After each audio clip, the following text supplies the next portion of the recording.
नमस्कार दोस्तों, कक्षा क्लास में आप सभी का बहुत बहुत स्वागत है। छाहर का वन लाइनर हम लोग पढ़ रहे थे। आज पढ़ेंगे समय कटवा ताश खेला। इस कहानी से जो पॉइंटेड हैं, टॉपिक हैं, वो पढ़ेंगे हम लोग। इसके पहले के जो कहानियाँ हैं उन सब का वीडियो अवेलेबल है प्लेलिस्ट में, आप देख सकते हैं वहाँ से। पहली बार आए चैनल पे तो सब्सक्राइब जरूर कर लीजिएगा, क्योंकि आपके कक्षा का सॉल्यूशन यहाँ पे मिल जाएगा। हम लोग आगे बढ़ते हैं और शुरू करते हैं आज क्लास।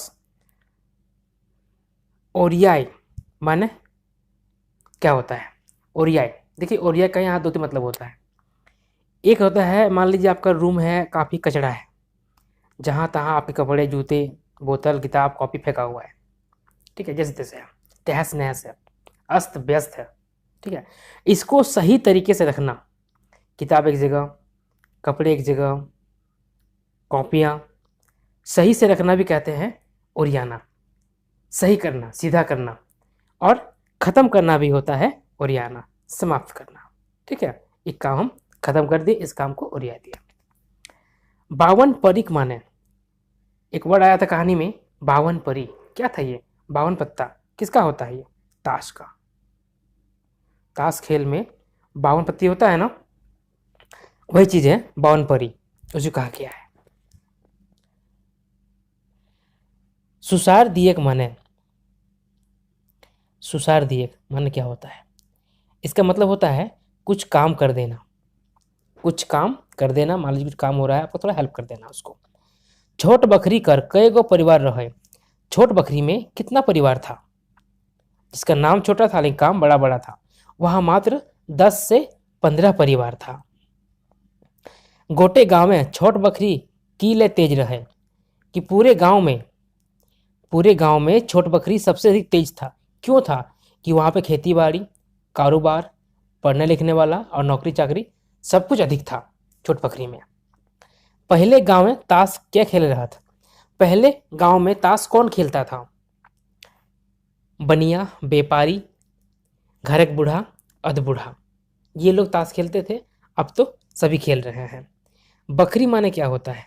बकरी, ये कहा गया है ना, छोट बकरी, बड़ बकरी, मतलब होता है टोला मोहल्ला। जैसे एक बड़ा गांव है, एक गांव है ऐसा, लेकिन एक बस्ती इधर चला गया है।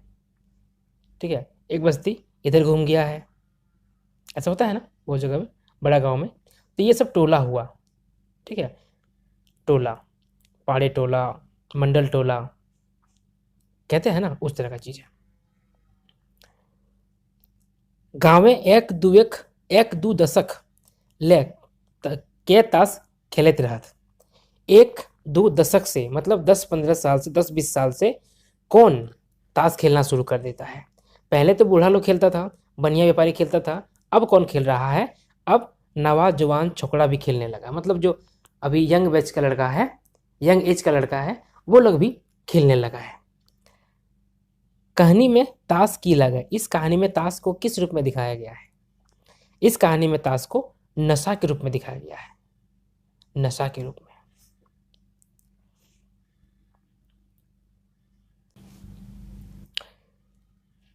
बावन परिक नाच ककरा कहल गया है?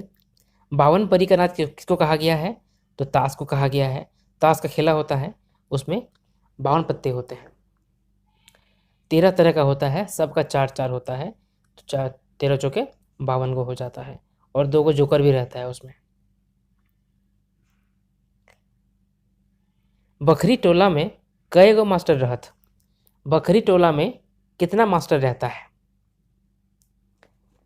5-6 गो मास्टर और 3-4 गो मास्टर नहीं। वहाँ पे 5-6 गो मास्टर रहता है और 3-4 गो मास्टरनी भी रहती है। प्राय सब मास्टर कौन दिन है 52 परिक नाच लगवे हले? प्रायः सब दिन सब मसी मास्टर लोग, टीचर लोग किस दिन 52 परी का नाच का खेल लगाते थे, यानी किस दिन ताश खेलते थे? तो ये शनिचर को, इतवार को। शनिचर यानी शनिवार को और रविवार को, ये 2 दिन ये लोग ताश खेलते थे, टीचर सब। मास्टर सब की ले ताश खेले हले? मास्टर सब जो है किस लिए ताश खेलते थे? जो टीचर थे वो लोग ताश क्यों खेल रहे थे? मन बहलावे और समय काटे खातिर। मन बहलाने के लिए और समय काटने के लिए ताश खेल रहे थे, टाइम पास करने के लिए। कई गो मास्टर जुटले सब ताश खेलतला। कितना टीचर जुटता था तो सब कोई ताश खेलता था। ठीक है, कितना टीचर जुटता था तो सब ताश खेलता था, 3 गो। ठीक है, कहानी में मास्टर नाम की रहे। इस कहानी में जो टीचर हैं उनका नाम क्या रहता है? जो टीचर उनका क्या रहता है? आनंद कुमार, बालकृष्ण साव और चिन्मय मुखर्जी। ए, बी और सी। ठीक है, आनंद कुमार, बालकृष्ण साव और चिन्मय मुखर्जी, ये 3 रहते हैं खास करके। तीनों मास्टर कौन बेरा तक ताश खेलते रहा था? ये तीनों टीचर जो हैं, आनंद कुमार, बालकृष्ण साव और चिन्मय मुखर्जी, कब तक, किस समय तक ताश खेलते रहते थे? ये मुंह अंधेरा तक, यानी जब तक शाम नहीं हो जाता था, अंधेरा नहीं हो जाता था, तब तक ताश ये लोग खेलते रहते थे। तीनों मास्टर सबले बोर्ड के रहन। तीनों मास्टर में, इन तीनों में, आनंद कुमार, बालकृष्ण साव और चिन्मय मुखर्जी में सबसे बड़े कौन रहते हैं? तो सबसे बड़े रहते हैं चिन्मय मुखर्जी, सी वाले। मास्टर सब बड़ो कौन काम रहत तो तबे ताश खेल के छोड़ जाहत। मास्टर सब कौन काम रहता था तब जाके ताश खेलना छोड़ के जाता था। कोई बड़ा काम रहा, इंपॉर्टेंट रहा, तभी जाता था, अदरवाइज ताश खेलते रहता था। कौन मास्टर जोड़ा धांगरी रहे थे? कौन मास्टर जोड़ा धांगरी थे? आनंद और बालकृष्ण, ए और बी। मास्टर सब ताश की ले खेले रहा था? मास्टर सब ताश किस लिए खेलता था? फालतू समय के सदुपयोग करे खातिर। फालतू समय को सदुपयोग करे खातिर खेलते थे। टीचर के ताश खेले के शिकायत क्या करे लागल थीन? टीचर का ताश खेलने का शिकायत कौन करने लगा? जोड़ धांगरी, हम उम्र। देखिए धांगरी यहाँ था ना वर्ड ना, जोड़ा धांगरी मतलब हम उम्र है। ये सबसे बड़े थे और ये दोनों हम उम्र थे, साथ में थे। ठीक है, एक एज के होंगे, थोड़ा बहुत ऊपर नीचे। ताश खेले पहले हारे मास्टर सब चर्चा करे हले घरे। ताश खेलने के पहले मास्टर सब क्या चर्चा करते थे? ताश खेलने के पहले क्या चर्चा करते थे? तो पंचायत समस्या पर, जो पंचायत है, गांव है, उसकी समस्या पर चर्चा करते थे। ताश का नशा केकर नशा ले तेज रहा है? ताश का जो नशा है ये किस नशा से तेज रहता है? किस नशा से भी ज़्यादा ये नशा तेज रहता है? तो दारू का नशा से, शराब का नशा से। ताश का जो नशा है वो शराब के नशे से भी बहुत तेज रहता है। केकर नशा थोड़े समय तक रहा है? किसका नशा कुछ समय तक रहता है? शराब का नशा घंटा, 2 घंटा, 3 घंटा, 4 घंटा में ये खत्म हो जाता है। केकर नशा कखनू ना छूटा है? किसका नशा कभी नहीं छूटता है? किस चीज़ का नशा है जो कभी नहीं छूटता है? तो वो ताश का नशा। तीनों मास्टर कौन गुण हुआ है? तीनों मास्टर में क्या गुण था? केकरो मदद तो करतला, आगू बढ़े कायदा विचार देतला, किसी का मदद भी करते थे और कैसे जीवन में तरक्की करेगा इसका उनको विचार भी देते थे कि ऐसे करने से आप तरक्की कर सकते हैं, आपके जीवन में ठोकर नहीं लगेगा, आप प्रगति कर सकते हैं, उन्नति कर सकते हैं। मास्टर साहब के ताश खेले शिकायत केकर खराब लागे हलत? मास्टर साहब ताश खेलता था, इसका शिकायत किसको अच्छा नहीं लगता था, किसको पसंद नहीं आता था, किसको बुरा लगता था? तो अखन के मेहरारू के, उन सभी की पत्नियों को मास्टर साहब का ताश खेलना पसंद नहीं आता था, क्योंकि शिकायत होती थी तो उन्हें बुरा लगता था। ठीक है, अब देखिए आगे। केकर परिवार बहस करता है? किसका परिवार बहस करता था? तो मुखर्जी का परिवार, यानी किसकी पत्नी बहस करती थी? तो मुखर्जी की पत्नी। मुखर्जी यानी कि चिन्मय मुखर्जी। कौन मास्टर है कोई काम नहीं रहे? किस मास्टर का कोई काम नहीं था? किस मास्टर का कोई काम नहीं था? चिन्मय मुखर्जी का कोई काम नहीं था। कौन मास्टर के आँख कमजोर है गल रहे? किस मास्टर का आँख खराब हो जाता है? तो ये भी चिन्मय का ही है ना। कहानी में कौन बीमारी के इलाज अब ले संभव ना हो पा रहा है? कहानी में किस बीमारी का इलाज जब तक कहानी लिखा गया था किसका इलाज संभव नहीं हो पाया था? तो वो था आँख के रेटिना का पानी सूख जाने का। आँख में रेटिना होता है ना, उसका पानी जो सूख जाता है, उसका इलाज अभी तक नहीं हो पाया था। कौन मास्टर रिटायर हल बादे होकर जिंदगी भारी बुझाए लागल है? किस मास्टर को, किस टीचर को रिटायरमेंट के बाद अपना जीवन भारी लगने लगा है? तो ये चिन्मय मुखर्जी ही हैं, जिनका जीवन अपने आप में भारी लग रहा था। ये कैसे हम इसको पार करें, कैसे हम काटें इसको। चिन्मय के आँख इलाज करे खातिर ओकर घर ऑलिन कहाँ ले गलिन? चिन्मय का आँख इलाज कराने के लिए उसकी जो पत्नी है वो कहाँ ले जाती है? तो चेन्नई ले जाती है, जिसका दूसरा नाम मद्रास भी, पहले मद्रास कहा जाता था, अभी चेन्नई। कौन मास्टर अपन पूरा समय लिखल पढ़े में बितावे लागल? कौन मास्टर है जो अपना सारा समय लिखने और पढ़ने में ही बिताने लगे? ठीक है, तो ये चिन्मय, वही चिन्मय जिनका आँख खराब हो जाता है। कौन मास्टर हारमोनियम बजवे जाने हले? कौन से मास्टर हैं जो हारमोनियम बजाते थे? तो ये आनंद। कौन मास्टर झांझ बजवे हला? झालर, ये चिन्मय मुखर्जी। ढोलकी वाले कौन थे? सीताराम। और तबला वाले कौन थे? तो बालकृष्ण। इसको याद करने का तरीका है, याद कर लीजिएगा, क्योंकि इस पर कन्फ्यूजन होने का बहुत ज़्यादा चांस रहता है। कौन क्या बजाता था? ठीक है। मास्टर सब ताश खेले छोड़ के कौन काम करे लागल थे? मास्टर सब जो है ये ताश खेलना छोड़ के अब कौन सा काम करने लगे? तो ये लोग सांस्कृतिक कार्यक्रम करने लगे। तबला, ढोल, ठीक है, झांझ, ये सब यूज करके सांस्कृतिक कार्यक्रम करने लगे। कते दिन के भीतर मास्टर सब के सांस्कृतिक कार्यक्रम चर्चा दूर दूर हवे लागल? कितने दिन के अंदर में इन टीचर सबका सांस्कृतिक कार्यक्रम का चर्चा जो है वो दूर दूर तक होने लगा? तो महीना 2 महीना के भीतर इनका चर्चा होने लगा, ये लोग फेमस हो गए महीना 2 महीना में। सांस्कृतिक कार्यक्रम में शुरू करे के बाद केकर मन में उठल बात? सांस्कृतिक कार्यक्रम शुरू करने का बाद किसके मन में आया, कि ख्याल किसके मन में आया, ये बीज कहाँ से पनपा? तो ये उठता है चिन्मय मुखर्जी के दिमाग में, उनके मन। जोड़ी धंगरी के अर्थ क्या होता है? जोड़ी धंगरी मतलब क्या होता है? एक उम्र का, हम उम्र, है ना। तीनों मास्टर लाज से बचे खातिर केकर बरामदाए ताश खेलने लगला? तीनों मास्टर जो है लाज से बचने के लिए किसके बरामदा में ताश खेलने लगा? तो चिन्मय मुखर्जी का। नुक्ताचीनी करे के माने की है वो है? नुक्ताचीनी करने का मतलब क्या होता है? दोष निकालना या चुगली करना, दोष निकालना या चुगली करना। हामिन के जुहा खेलल ई तो टाइम पास है ककर कहल लगे? हम लोग क्या जुआ खेलेंगे, ये तो टाइम पास है, ये किसका कहना है, किसका कथन है ये? तो ये कथन है चिन्मय मुखर्जी का। ताश खेला बंद होल बाद बालकृष्ण की काम करे लगला? ताश खेला बंद हो जाने के बाद बालकृष्ण जो है वो क्या काम करने लगा? अपन घरे काम करने लगला, घर का जो काम है वो करने लगा, खेती बाड़ी करने लगा।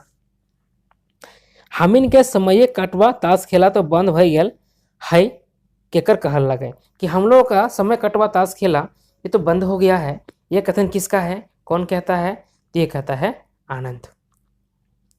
सांस्कृतिक केंद्र केकर घरे खोलल गेल है? सांस्कृतिक केंद्र जो है, जो शुरू करते हैं ये लोग, ये किसके घर में शुरू होता है, कहाँ खोला गया था? तो ये भी खोला गया था चिन्मय मुखर्जी के घर में। छोट बकरी की चर्चा दूर दूर तक कौन कर में हवे लगल? छोट बकरी का चर्चा दूर दूर तक किस काम के लिए होने लगा? तो सांस्कृतिक कार्यक्रम के चलते। जो ये लोग नया शुरू किया था इसका चर्चा दूर दूर तक होने लगा था। ठीक है, चलिए आगे बढ़िए। आज हम लोग एक और कहानी पढ़ेंगे, इसका नाम है सांस्कृतिक झगड़ा, संस्कृति का झगड़ा। ठीक है, संस्कृति का झगड़ा के लिखल है और कौन किताबें लिखल गया है, इसके लेखक कौन है और किस किताब में छपा है? तो इसके लेखक होंगे चितरंजन महतो चित्रा जी और कहानी किताब का नाम होगा छायाहर। जबर माने क्या होता है? जबर इसका अर्थ होता है मजबूत, बहुत जबरदस्त है, बहुत जबर हो, मतलब इसके बड़ा भी होता है। ठीक है, इसका मतलब बड़ा भी होता है। प्राचीन संस्कृति के मांझे की हो वो है? प्राचीन संस्कृति के बीच में क्या होता है? बड़ छोट के बकथेथरी बहस होता है। प्राचीन संस्कृति केकरा कहल गेल है? प्राचीन संस्कृति किसको कहा गया है? तो बौन पहाड़े जन्म संस्कृति के, मतलब जो आदिम काल का है, आदिकाल का है, जंगल पहाड़ में जो संस्कृति जो पनपता है उसको कहा गया है। नावा और आधुनिक केकरा कहल गया है। नवा संस्कृति किसे कहा गया है, नया संस्कृति किसे कहा गया है, तो नदी धारे पंगा संस्कृति को, जो नदी किनारे पनपता है, जो संस्कृति पनपा है, उसको कहा गया है नूतन या नया संस्कृति। नूतन पीढ़ी केकर प्रतीक है, नई पीढ़ी जो है वो किसका प्रतीक है, तो ये आधुनिक संस्कृति का प्रतीक है। वर्तमान का पुराना पीढ़ी केकर प्रतीक है, पुराना पीढ़ी जो है वो किसका प्रतीक है, तो ये प्राचीन संस्कृति का प्रतीक है। नाम से ही स्पष्ट है, नया पीढ़ी नया संस्कृति, पुराना पीढ़ी प्राचीन संस्कृति, इसमें कोई दो राय नहीं है। आगे देखिए,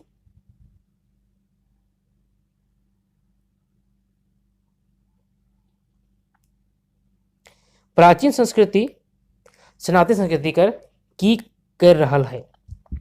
प्राचीन सनातन संस्कृति क्या कर रही है, ये कर रहा है नवा संस्कृति के नकल। प्राचीन बढ़ाए रहल है, अपन के छोट बुझे लागल है। नया संस्कृति जो है उसका नकल कर रहा है, प्राचीन जो है अपना खराब हो रहा है, अपने आप को बर्बाद कर रहा है, अपने आप को छोटा समझ रहा है। शेषे दियो संस्कृति मध्य की है वो है, दोनों के बीच में क्या होता है, लास्ट में, शेषे मतलब लास्ट में, शेष है ना, लास्ट में दोनों के बीच में क्या होता है, बड़ छोटे के झगड़ा बंद करे, नवा पुरना के झगड़ा बंद करे, नाता ढंग के फिर से विचार करे। ठीक है, झगड़ा बंद करने बोलता है, बड़ा छोटा झगड़ा बंद करने बोलता है, नया पुराना झगड़ा हो रहा है उसको बंद करने बोलता है। कई रकम कर मानव जाति कर उद्भव विकास पावो है, और कौन कौन है, कितने तरह का मानव जाति का उद्भव और विकास पाया जाता है, और ये कौन कौन है। ये मुख्यतः 3 तरह का होता है, एक ऑस्ट्रेलियन, एक मंगोलियन और एक द्रविडियन। 3 तरह का मानव जाति का विकास पाया जाता है। कौन संस्कृति कहल कि तोय तेज चलाक लागे सेले हमरा उल्टा सीधा बुझबे लागल है, ओसने जैसने हियक आदिवासी के जड़ जमीन हथियाई लल थी। ये कौन कहता है कि तुम अपने आप को बहुत चालाक समझ रहा है, इसलिए हमको उल्टा पुल्टा समझा दे रहे हो। ठीक है, ये कहता है सनातन संस्कृति जो प्राचीन है। क्या कह है हम कर्म पर विश्वास कर रही आरते धर्म पर, कौन कहता है कि हम काम पे विश्वास करते हैं, जो कर्म है उस पर विश्वास करते हैं, और तुम धर्म पर विश्वास करते हो। ये कथन किसका है, ये कथन है नवा पीढ़ी का, आर्य संस्कृति का। ये सनातन और ये आर्य, ध्यान रखिएगा। जनशाही जनशक्ति विचार लागे, जनशाही जनशक्ति विचारधारा क्या है, ये आधुनिक संस्कृति है। वर्तमान का है सामाजिक कुरीति भेदभाव ऊंच नीच गरीब अमीर कौन संस्कृति के लागे, तो ये सनातन का है, यानी कि प्राचीन का है।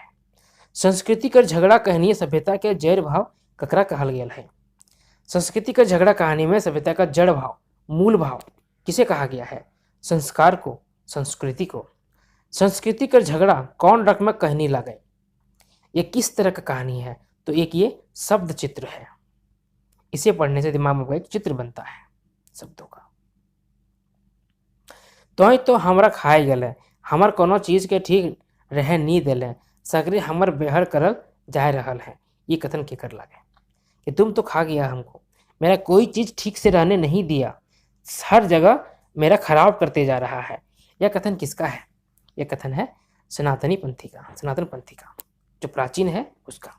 एखनो तो होश में आओ दादा, दुनिया कहाँ ले कहाँ पहुँची गल है, और तो एखनो बन भीतर डोलपात खेलते हैं। तोरा कहबो ये के कथन लगे कि अभी भी समय है, बाहर निकलो, देखो दुनिया कहाँ से कहाँ पहुँच गया है और तुम कहाँ अभी है। यह कथन किसका है, यह कथन है आधुनिक संस्कृति का, जो कहता है प्राचीन से, सनातन से। भांति और मुक्ति केकर नीति भद्र नी रहे, नीति शास्त्र, शास्त्र होगा। ठीक है, ये होगा नावपंथी का, नया संस्कृति का। इसके शास्त्र में ये चीजें नहीं है, ये पुराना में होगा, माफ कर देना, नहीं अब नहीं होगा। आगे देखिए, के मौका नहीं देखे वाला हल, कौन मौका नहीं देखने वाला था, सनातन पंथी यह मौका बना लेता था। नवा पंथी के चाल कैसन रहे, जो नया पंथी है उसका चाल कैसा है और प्राचीन का कैसा है, तो प्राचीन का स्लो होगा और नयापंथी का तेज होगा। धर्म पर विश्वास केकर रहे, धर्म पर किसका विश्वास था, भरोसा था, ये सनातन पंथी का था। जो प्राचीन पंथी है उसका भरोसा था धर्म पर, और जो वर्तमान है इसका किस भरोसा है, तो कर्म पर। ठीक है, ध्यान रखिएगा। आगे बढ़े हम लोग। तोर बिना हमनी और हमर बिना तोय नी, केकरा के केकरा से कहला है कि मेरे बिना तुम नहीं, तुम्हारे बिना मैं नहीं। यह बातें कौन किससे कहा, नवापंथी कहता है सनातनी पंथी से, नया पंथी कहता है सनातनी से कि तुम्हारे बिना मैं नहीं और मेरे बिना तुम नहीं। कौन के सांस्कृतिक कर्म सोहराय और सरहुल खाली नाम पर बाँचल है। कौन कहता है कि सांस्कृतिक कार्यक्रम और सोहराय सरहुल यह सिर्फ नाम के लिए बचा है, ये कहता है सनातन को, नवा वाला। कर्मा सोहराय सरहुल टूसू कौन संस्कृति परब लागे। ये जो त्यौहार है कर्मा सोहराय सरहुल टूसू, ये किस संस्कृति का त्यौहार है, तो ये सनातनी का है। आजकल ये सब बहुत कम हो गया है, पहले भरपूर था। हम कर्म पर विश्वास करही और तो धर्म पर केकर कहल लगे, कि मैं विश्वास करता हूँ कर्म पर और तुम करते हो धर्म पर। ये किसका कहना है, ये कहना है नवा पीढ़ी का, आधुनिक का, आर्य का, कि हम मानते हैं कर्म को और तुम मानते हो धर्म को। ठीक है, हमिन के फटूर से विचार करे चाहिए, ये बात कौन कहला है, फिर से हम लोग को फिर से विचार करना चाहिए। यह बात कौन कहता है, यह कहता है आधुनिक संस्कृति। जो नवा संस्कृति है वो, जो आर्य संस्कृति है वो कहता है प्राचीन से। ना तोय बोल ना हम छोटके कहले, कि ना तुम बड़े हो ना मैं छोटा हूँ। यह बात कौन कहता है, ये कहता है आधुनिक पीढ़ी प्राचीन से। नक्सलवाद कर कारण नवा पीढ़ी की बतौल। नक्सलवाद का जो समस्या है ये नया पीढ़ी क्या बताता है, इसका कारण क्या होगा, ऊंच नीच, अमीर गरीब भेदभाव, यही कारण है जो नक्सलवाद को जन्म देता है। यह बात कहता है नया पीढ़ी। कौन समस्या के राजनीतिक पहल मान के आरो गंभीर बना दिलथिन, किस समस्या को राजनीतिक पहल मानकर और गंभीर समस्या बना दिया गया, तो नक्सलवाद को, नक्सलवाद समस्या को बोला गया कि ये राजनीतिक है और ये और ज़्यादा विशाल बन गया। आगे देखिए, सनातनिक विचारे नक्सलवाद के तोय की लिए मदद कर रही, बुद्धि ज्ञान और समान जुगाड़ करके। सनातनी कहता है कि नक्सलवाद को तुम किस तरह से मदद करते हो, बुद्धि देके, ज्ञान देके और सामान जुगाड़ करके। कई रकमक संस्कार पावल गया है, कितने तरह का संस्कार पाया गया है, 2 तरह का, प्राचीन और नवीन। ठीक है, ये था 2 कहानियाँ। उम्मीद करता हूँ जो पॉइंट है आपको समझ में आए होंगे। कुछ बाकी रह जाता है तो पूछिए कमेंट में, कोशिश करूँगा बताने का, जरूर बताऊँगा। तैयारी करते रहिए।